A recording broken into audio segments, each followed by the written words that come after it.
The Lord be with you. And with your spirit. A reading from the Holy Gospel according to Matthew. Glory to you, O Lord.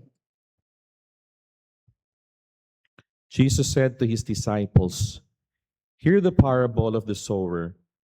The seed sown on the path is the one who hears the word of the kingdom without understanding it. And the evil one comes and steals away what was sown in his heart.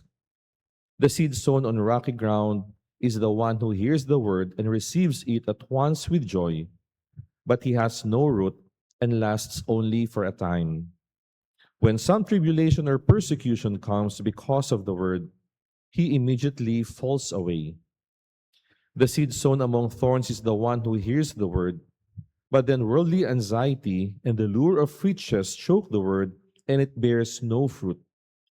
But the seed sown on rich soil is the one who hears the word and understands it, who indeed bears fruit and yields 100 or 60 or 30-fold.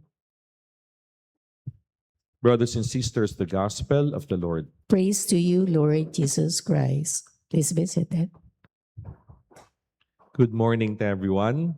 Good morning, Father. Have you ever walked into a restaurant or in a wedding reception and notice a sign on the table that says reserved? Minsan po sa mga simbahan din may nakalagay sa pews, reserved. It is already a sign na may mga concelebrating priests or perhaps special guests would come. When you see that sign, you don't sit down because you know that place already belongs to someone else. And most probably, it belongs to a special guest. And if our hearts had a sign hanging on our chest today, kung meron pong signage sa puso natin, it ought to say the exact same thing, reserved. Dapat yung nasa puso po natin, meron ding sign or nakadikit na post nakalagay reserved. Reserved for whom? I'm sure you know the answer, reserved for God. This is the invitation of today's liturgy. In the first reading, God speaks with a longing voice of a loving Father. And the people of Israel have drifted away, yet He never stops pursuing them. He kept on inviting them to come back. Ano po invitation niya? Return to me. Magbalik loob kayo sa akin. Then later on, He makes an astonishing promise. Ano yung sabi niya? Jerusalem shall be called the throne of the Lord. Imagine that. He considers Jerusalem as His throne. What is a throne? A throne is where a king sits. It is a seat reserved for him alone. Walang ibang pwede yung umupo dyan. Sa hari lang dapat ang throne. And God's dream is not merely to dwell in temples made of stone. He longs to reign within the heart of human beings. Ang gusto po ng Diyos, hindi lang maupo sa kanyang kaharian na gawa sa bato. Gusto niya rin pong manahan sa bawat puso ng bawat isa sa atin. He wants your heart to become His throne. And in today's gospel reading, Jesus tells the parable of the sower. For a seed to grow, it needs a receptive, open ground. Kailangan may tumanggap. And in the same way, God's word needs a heart where there is room for Him to take root. Kailangan may tumanggap din sa salita niya upang doon mag-ugat at doon mamunga hanggang mamunga. Oftentimes, our hearts are not actually inherently evil. Hindi naman po talaga masama yung puso natin. They are just simply overcrowded. Na-notice niyo ho ba yan?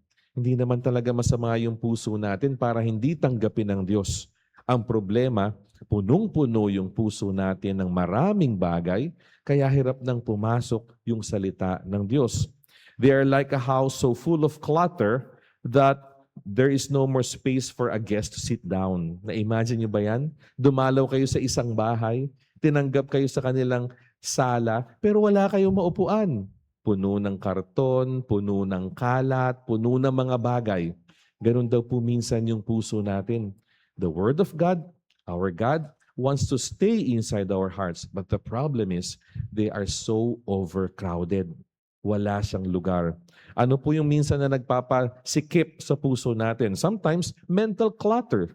Ano po yung mga yan? Our minds are filled with endless worries about work, about family, finances, and even health. Yan yung pumupuno sa isip natin. Kaya hindi natin naririnig yung Diyos. Sometimes, our hearts are filled with digital clutter. You spend the whole time looking at the screen of your phone, smiling by yourself, tumatawa ka sa mga reels, nagpapasa ka ng mga balita, nagbabasa, at hindi na natin napapansin yung Diyos sa buhay natin. We wake up very early in the morning, the first thing that we hold on to is our phone. At minsan, pag natulog tayo sa gabi, iyan yung huling hawak din natin. Nakakatulugan na natin. Our hearts may be filled with digital clutter. And also, our hearts may be filled with emotional clutter. Ano po itong mga to? Our hearts become occupied by anger, by pride, by envy, and even old hurts that we refuse to let go. Kinikimkim natin sila lahat sa puso natin. Kaya walang puwang ang Diyos sa ating mga puso. God keeps sowing His word every single day. But if every corner of our heart is already occupied, where will His seed land? Where will the King sit? Saan papasok? Saan mauupo ang ating hari? That is why, my dear friends, today, the church gives us a beautiful example of Saint Charbel Makhlouf. Ano po yung magandang matutunan natin sa kanya? Saint Charbel was not famous because he traveled the world or he preached to massive crowds. Hindi po siya naging sikat dyan. He became holy because he gave God something that many in our modern world today do not know how to offer. And what is that? Space. Yun po yung ginawa ni Saint Charbel. Naglaan siya ng espasyo sa kanyang puso para sa Diyos. He loved silence. He cherished prayer. He intentionally stepped away from the noise of the world so that he could hear God whisper. Yung pong bulong ng Diyos na naririnig niya dahil nanatili siyang tahimik, malayo sa ingay ng mundo. And his heart carried an invisible sign. May invisible sign yung kanyang puso. Ano nakalagay doon? Reserved for the Lord. He reserved his heart for God. Because God fully possessed his heart, God's grace overflowed through him into the lives of countless souls. Dahil tinanggap niya yung Diyos sa kanyang puso, nag-umapaw ng grasya yung kanyang puso at maraming tao ang nakikinabang until today. Decades after his death, thousands of people continue to experience healing, conversion, and even peace through his intercession. Bakit ba siya sikat ngayon? Because he reminded us that the world is changed not by those who make the loudest noise, but by those whose hearts are completely occupied by God. Ito daw po yung kailangan ng mundo ngayon. Mga tao na hindi laging nagsasalita, mga tao na hindi maingay, kundi mga tao na tahimik na nakikinig sa Diyos. Yun yung ginawa ni Saint Charbel. He reserved his heart for God. At dahil nanatili yung Diyos sa kanyang puso, nag-umapaw ng grasya, namunga, at kahit tayo ngayon, nakikinabang sa bunga ng kanyang katapatan sa Diyos. And so, how do we make our hearts a place fit for our King? Let us remember 3 words. First, clear. Second, crown. Third, cultivate. 3 mabilis lang po. First, clear. Clear the clutter. Alisin yung mga dumi. Alisin yung mga kalat. Before planting, we know a farmer would remove weeds and stones. Lilinisin niya muna po yung lupa. Before welcoming an important guest, we would clean the house. Lilinisin yung bahay. Same is true with God.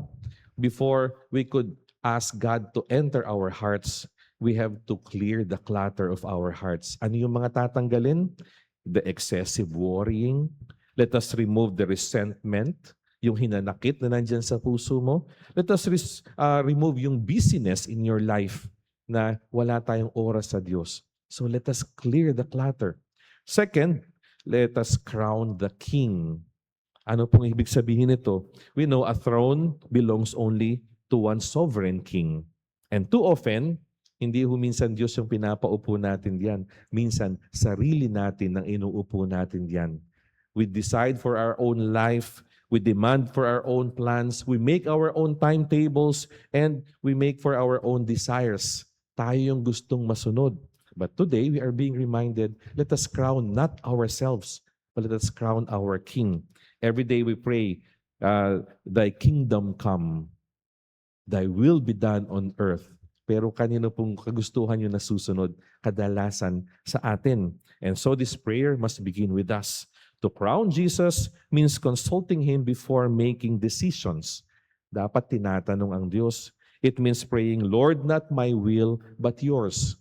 And in so doing, it means letting Christ, not our ego, not our desires, not our fears, guide our choices. Tatanungin muna natin yung Diyos dahil siya yung ating hari. And so when Jesus sits on the throne of your heart, what will happen? Profound peace follows. Alam mo na may kapayapaan ka na nararamdaman dahil sinusunod natin ang kagustuhan ng Diyos. That's the second thing. And lastly, cultivate. Cultivate the soil. Good soil does not stay fertile by accident. It requires daily care. Kailangan alagaan. Paano po natin aalagaan yung puso natin, yung buhay at ang kaluluwa natin? Through prayer, because prayer softens the soil. Through silence. Silence allows the seed to sink in. Through confession. Confession pulls out the weeds of sin through the Eucharist. The Eucharist nourishes the soul. And lastly, charity.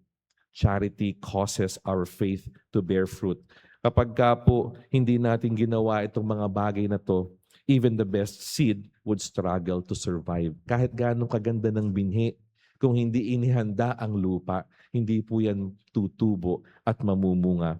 And so, let us listen to the invitation today. Let us clear, crown, and cultivate. Clear away whatever keeps God out. Crown Jesus as the true King of your heart and your life. And cultivate your soul through daily prayer and quiet reflection. So ano po yung invitation sa atin today? Move on with having this simple invitation. Take 3 minutes of complete silence within the day. 3 minuto lang po yan. Put down your phone, turn off all the distractions, maybe close your eyes, and then utter this prayer to the Lord. Let us tell the Lord, Lord, my heart is yours. Clear away the noise. Reign in me. Make my heart your throne. Simple prayer inviting our Lord. And in the end, may Saint Charbel, whose heart was completely reserved for God, intercede for us and teach us to reserve our hearts for Christ alone. Hilingin po natin kay Saint Charbel, turuan tayo kung paano niya tinanggap si Jesus, kung paano po siya nag-reserve ng lugar para sa Diyos upang katulad niya, mamunga rin po tayo sa kabanalan, hindi lamang habang buhay, kundi even on our death and in life after death. Amen. Let us pray.